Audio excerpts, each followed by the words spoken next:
What's up? Here's the thing. Do you know who has control over your life? You do. You have control of what you accept, what you do, how you react, your perception. You do. Not somebody else. There's an illusion that other people control your life. But at the end of the day, how you perceive it, how you react to it, all that's on you. How it's analyzed is you. You know, what you allow people to do to you and that's you, you know? And I say that because what I've learned is that life is a series of lessons, you know, that repeat itself until you learn. And they're going to repeat themselves until you learn. And then it'll repeat again to test to make sure that you learned it. And then eventually, after you learned it, the lesson, it becomes easier. You master it because now you've understood it and accepted it. Now you've been there, done that. You know, it's like when you had your first heartbreak, you know, you thought it was devastating. You thought it may have been the end of the world and you cried and it took a long time, a couple of weeks or a couple of months or however long. And you thought that that was the end of the world. But after a while, you done had your heart broken a couple of more times after that. And that each time it got easier to the point where, shoot, somebody break up with you nowadays, you say, oh, word, deuces, and keep it moving. You may cry for an hour or two, but then you remember who the fuck you are. And you keep it moving, right? And let me tell you about an example of breaking a cycle that I had to break. You know, when I was 18 years old, I had a choice between the quote-unquote good guy and the quote-unquote bad guy. And I'm gonna be honest with you, I chose the bad guy. And I learned a hard lesson for 10 years. I learned a hard lesson about choosing the bad guy. I thought I could change the bad guy. I thought I could help the bad guy. I only saw the potential and didn't go based off of the actuality of the bad guy. I chose what I wanted.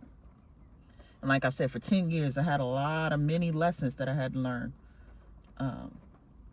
But with those lessons, I started picking up on patterns and noticing patterns of things. So at 33, I had the same test appear. I had to choose between either a good guy or a bad guy. And this time I sat back, reflected. I weighed my pros and cons. I analyzed the patterns. I analyzed the truth and not the potential. And I chose the good guy. And I'm glad that I did because so far I'm having great results, great outcome. And I've broken the cycle, you know, of choosing based on my carnal desires. The one that looked good. The one that was fun and not responsible. And I chose based off of the actuality of a person and what they actually proved to me versus what they said, their potential of what I thought they could be. And I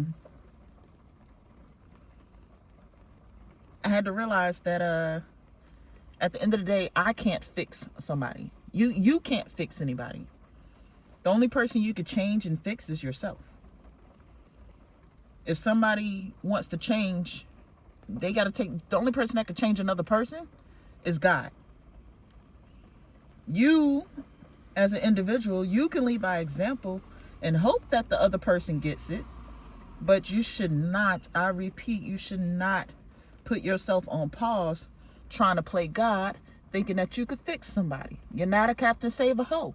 You're not. You can't fix it. If the person's not ready to learn that lesson, you can't force them you could tell them, but you can't force them to do it. You know what's gonna make them change? God putting obstacles in their way and putting a message in their heart. That's what's going to make them change. Not you. God taking away things that they found valuable or thought was valuable. That's what's going to make them change. Not you talking out the side of your neck. You can't, you don't have the power to shake up a person's life enough for them to get it. That's God's responsibility. You can't expect anybody to understand anything until it's time for them to understand.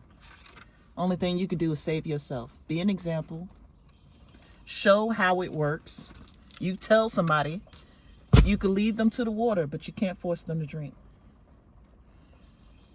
So that was a lesson that I learned, and trust me, honey, I learned it. And I'm not going down that same road again. You know, let's try the other way. Let's see what's gonna happen on this way. That part. Let's try door B. Cause door A, woo, that was tough.